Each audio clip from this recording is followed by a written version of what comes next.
అందరికీ నమస్కారం. నా ఛానల్ కి సబ్స్క్రైబ్ చేయండి, లైక్ చేయండి, షేర్ చేయండి.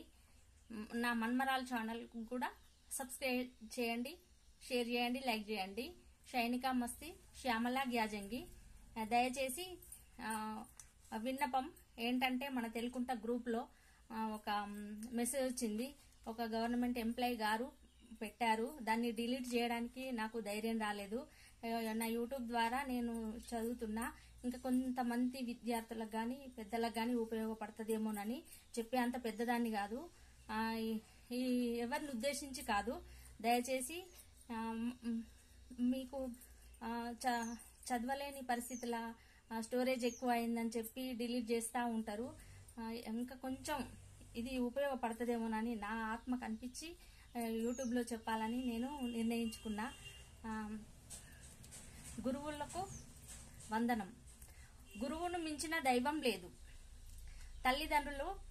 తల్లిదండ్రులకు చేతులు జోడించి నమస్కరించి చేసుకున్న విన్నపం ఏమనగా, క్రమశిక్షణకు మారుపేరుగా ఉండే పాఠశాలల్లో విద్యార్థుల హెయిర్ స్టైల్ పై, వారి నడవడికపై ఎన్నోసార్లు హెచ్చరించినారు. వారి ప్రవర్తనలో మార్పు రావడం లేదు. ఉపాధ్యాయులు చూస్తూ ఏమీ చేయలేని నిస్సహాయ స్థితిలో ఉన్నారు.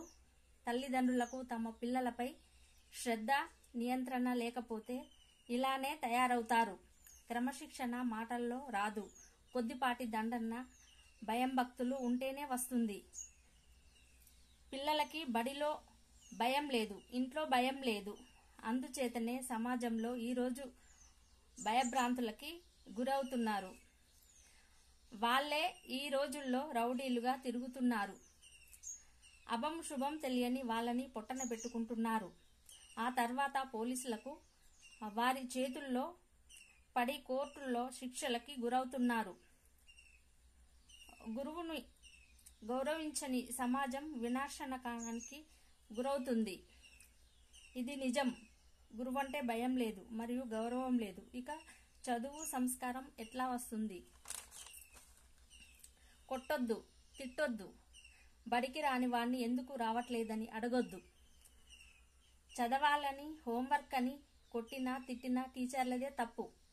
5వ తరగతి నుండే కటింగ్ స్టైల్, చిరిగిన జీన్స్ గోడల మీద కూర్చోవడం, వెళ్లేవారిని వచ్చేవారిని కామెంట్స్ చేయడం, అరే సార్ వస్తున్నారా అని అంటే వస్తే రాని అనే పరిస్థితి.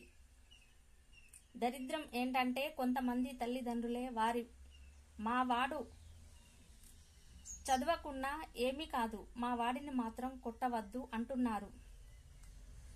ఇంకొక విషయం ఏమిటంటే, ఎవరు బాబు నీకు ఈ కటింగ్ చేయించినది అంటే, మా నాన్న సార్ అంటున్నారు. పెన్ను ఉంటే పుస్తకం ఉండదు, పుస్తకం ఉంటే పెన్ను ఉండదు. కొనుక్కోరు, తెచ్చుకోరు. భయం ఉండాలని 2 దెబ్బలు వేద్దామంటే ఎటు నుంచి ఎటు వస్తుందో అని భయం. ఇవన్నీ చూస్తుంటే పిల్లల కంటే సార్లకే భయం ఎక్కువగా ఉంది.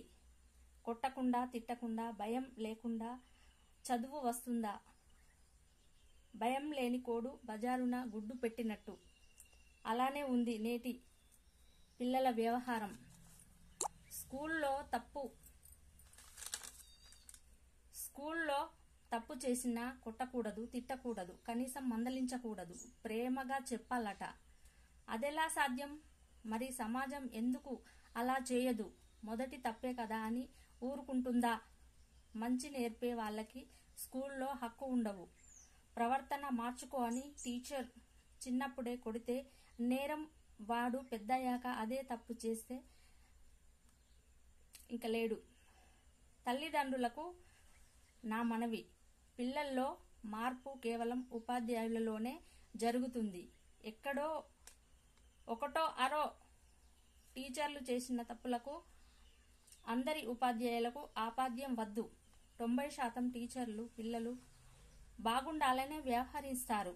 ఇది యథార్థం. ఇకనైనా ప్రతి చిన్న విషయానికి టీచర్లను నిందించవలదు. మేము చదువుకునే రోజుల్లో కొంతమంది టీచర్లు మమ్మల్ని కొట్టేవారు. అయినా ఏనాడు మా పేరెంట్స్ వచ్చి టీచర్లను నిలదీయలేదు.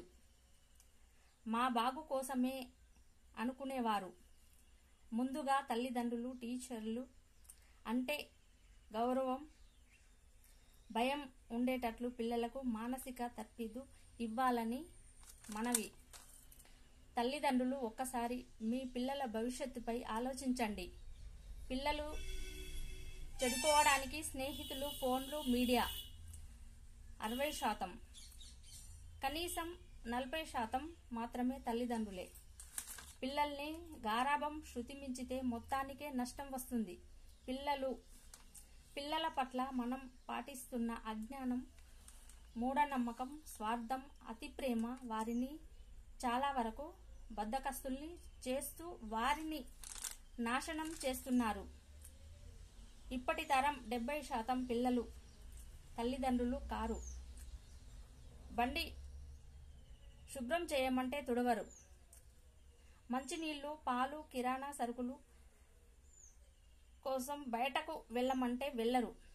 లంచ్ బ్యాగులు, స్కూల్ బ్యాగులు శుభ్రం చేసుకోరా? కనీసం ఇంటి దగ్గర చిన్న చిన్న పనులలో సహాయం చేయరు. రాత్రి 10 గంటల లోపు పడుకొని ఉదయం 6-7 గంటల లోపు లేవరు. గట్టిగా మాట్లాడితే ఎదురు తిరగబడతారు, సమాధానం చెప్తారు.